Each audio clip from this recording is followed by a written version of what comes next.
Guys, welcome back to the channel and welcome back to episode 2 of the Fiesta rebuild. So last time we ran out of light, we were removing the wishbone. It was completely mangled up, we're having real problems getting it out. So now, today is a fresh day, the weather seems to be reasonably nice, so let's crack on, see if we can get that out. So there we are, after 3 days of faffing around, finally got the bolt out. So here's the offender. And to get it out, because that was chewed, I've had to use a bolt extractor to get on that, but then because I've been hammering it, I had issues getting the nut off the other side, so that bolt's, I think, absolutely wrecked now. I think the threads are crushed on it, so I'm gonna have to try and get a new bolt for that. Now what I've got to do is wedge a screwdriver into the back of the pinch assembly here and tap it in, and then try and release the ball joint. It's having none of it at the minute. Well, I need a big screwdriver, to be honest.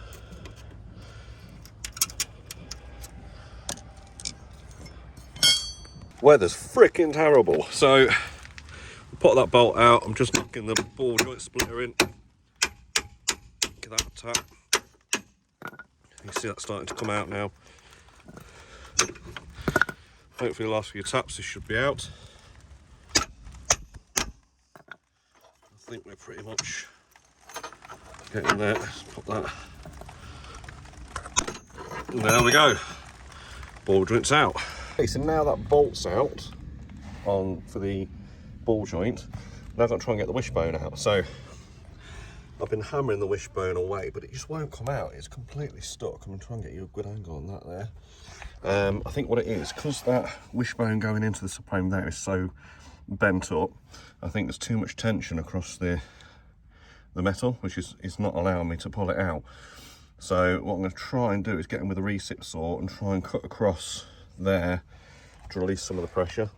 So back in a second once I've done that. Okay, so we've got in with a recip saw, cut across there to release all the pressure, and one across there. So now I'm going to get the crowbar in. Let's see if we can release that.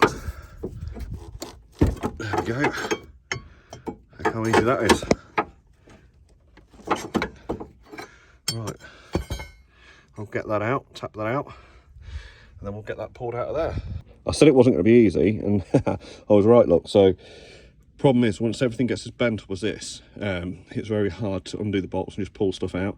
So you do end up kind of hacking and cutting. You can see I put a cut across there and a cut across there, which was enough to get it out. We have our shiny new wishbone, including new ball joint. So that's ready to go in. Okay, so bolts back in that side, bolts back in that side, show you underneath. Took a lot of fettling. Had to kind of, I think, to start off with, I lined that bolt up that side, got that in, then hammered the wishbone round until I could get that bolt in, all the way in, tightened up. Now what I've got to do is jack the actual hub up and pop the ball joint in and do the pinch bolt up on the ball joint, and then we're going to get on to replacing the drop links which are snapped.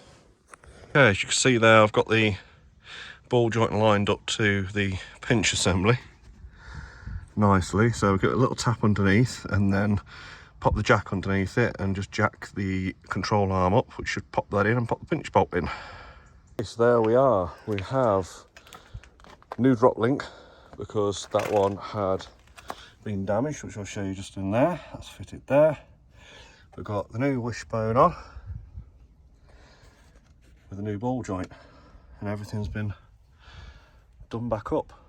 So that's now brought the wheel, although the wheel's scrap, ignore that for now. It's now brought the wheel back centre. Now I can crack on and get that wing back on. Then hopefully the new wheel will be here today, if not tomorrow. We can whack that on as well, get a new tyre in it and put it on. And then at that point we can get the wing refitted and get it all painted. Right, time to dive into the interior. Cometh the hour, cometh the man, and the man in question, Henry Hoover.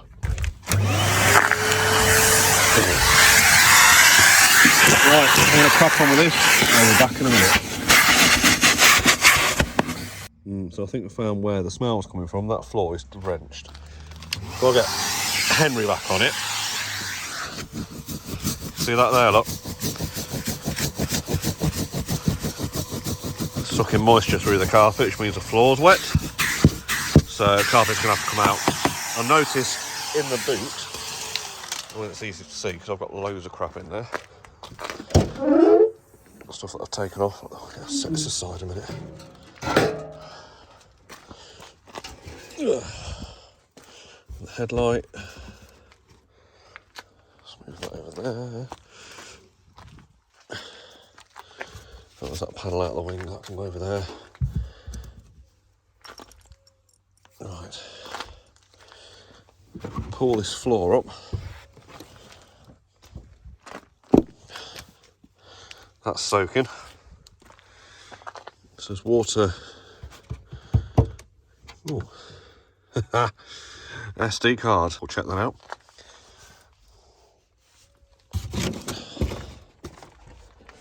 But if we look in the bottom here, some bunk missing.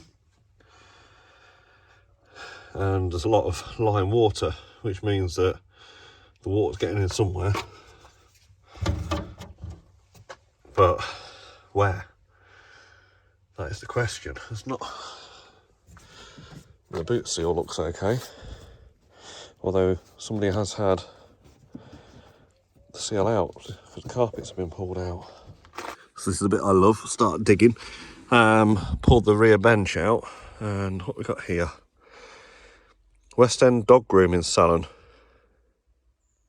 Credigion. So yeah, it's Wales. I thought it was.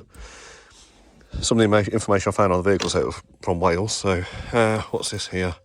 I want to foster in Welsh. So yeah, we've even got some cutlery in the back here. Look, lovely.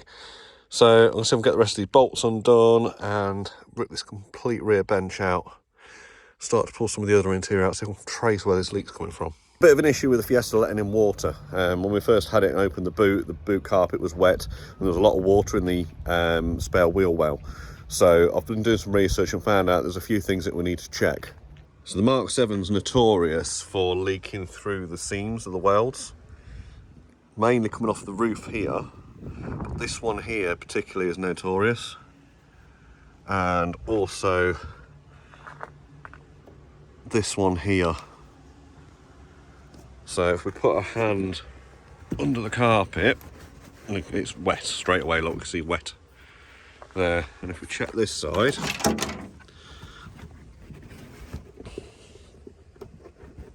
yeah, soaking.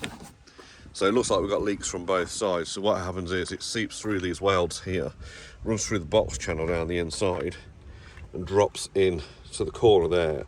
Typically will run off into the wheel well, but also can, depending on braking and what level the car's parked on, it can leak that way as well and run down through under the seats into the passenger footwell. So I'm going to pop out and get some form of automotive sealant, probably panel sealant to be honest with you, or seam sealer as it's better known. We're going to blast it over here and probably do round here as well. I think we'll take the lights out because there's obviously holes behind the lights. We'll create a bit of a dam over the top of there so it runs around the holes and not through the holes, just in case. If that doesn't solve it, I believe there are some vents again which are a known problem about here behind the bumper, so we need to drop the bumper off, reseal that vent, and the same over this side down here. So I'm going to get some sealant, test it over the rain in the next couple of days and see if it lets any water in. These carpets were particularly grim. Years of not being cleaned and obviously getting wet doesn't help. I've had to cut away some of the underlay from underneath, and maybe I'm going to treat it with some mould treatment, but might have to replace that. So I'm going to hit this with a hoover, and once I've got it relatively clean, we'll then hit it with the carpet shampooer and show you the results after. Look at all that loveliness. That's somewhat better after a shampoo. We will give it a good brush over once we've refitted it. We'll get the brush end on the drill, I think. But yeah, not nice.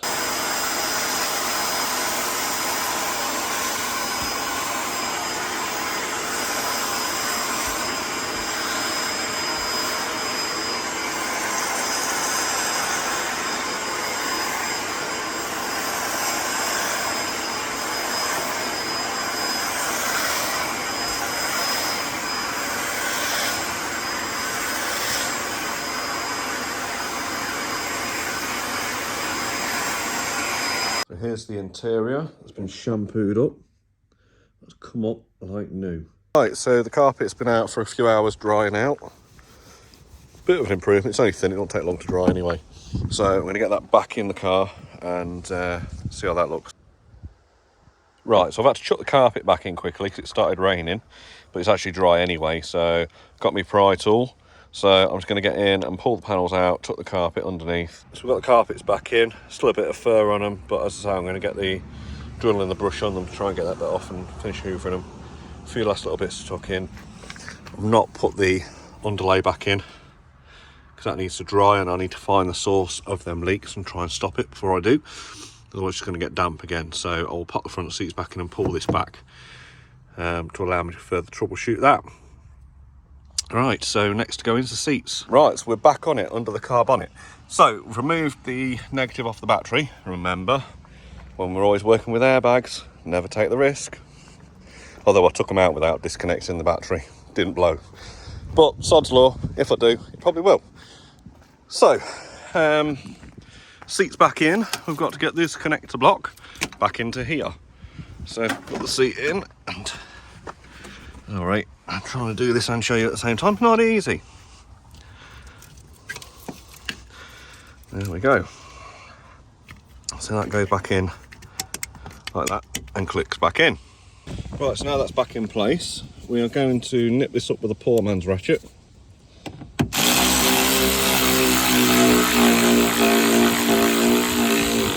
It gives us roughly around about 50 newtons worth of tightness.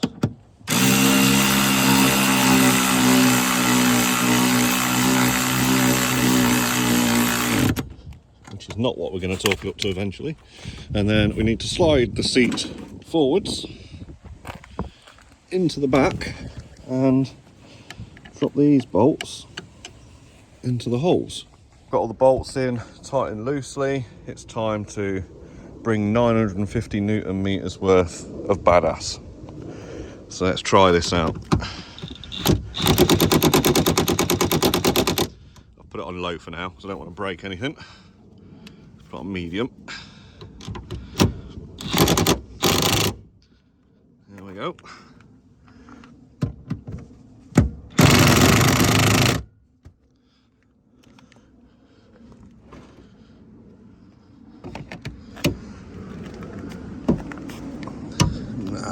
Can't get into there.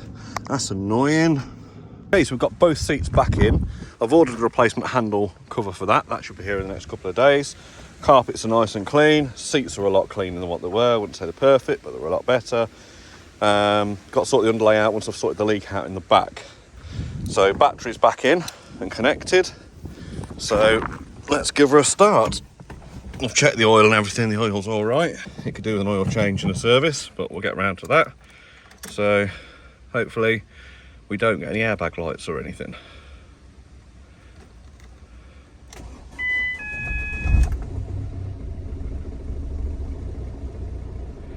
That's that rough start that I need to sort out, which I think is down to the engine just being caked up basically.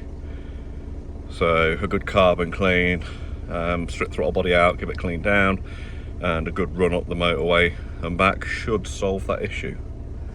So it's given us information, so we need to plug it in and see what that is. The Ford radio and everything's still working.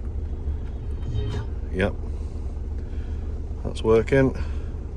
It's got Bluetooth phone and everything. It's idling okay.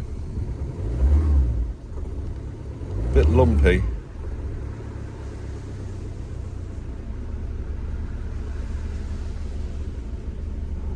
Every now and again. It just needs new plugs, a complete service, and I think it will be okay. We'll get some cleaner ran through the EGR and through the throttle bodies and stuff, or the air intake. That should sort it out. Happy days. So we've not damaged anything. That's a first. So turn her back off. So I think I'm going to wrap it up there for now on this one. Next time we've got to change the gator out for the new one that I bought. Hopefully we'll have a few bells and whistles for the interior.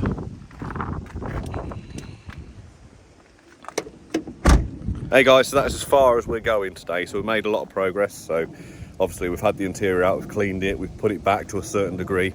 I'm now going to shoot off and get that sealant that I need to seal all the seams in the back of the car. The next video will do that. We'll seal it all up.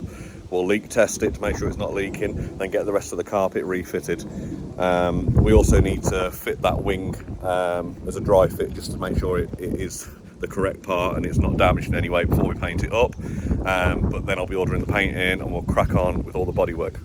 As always guys, really appreciate your support. Don't forget to like and subscribe, and catch you next time.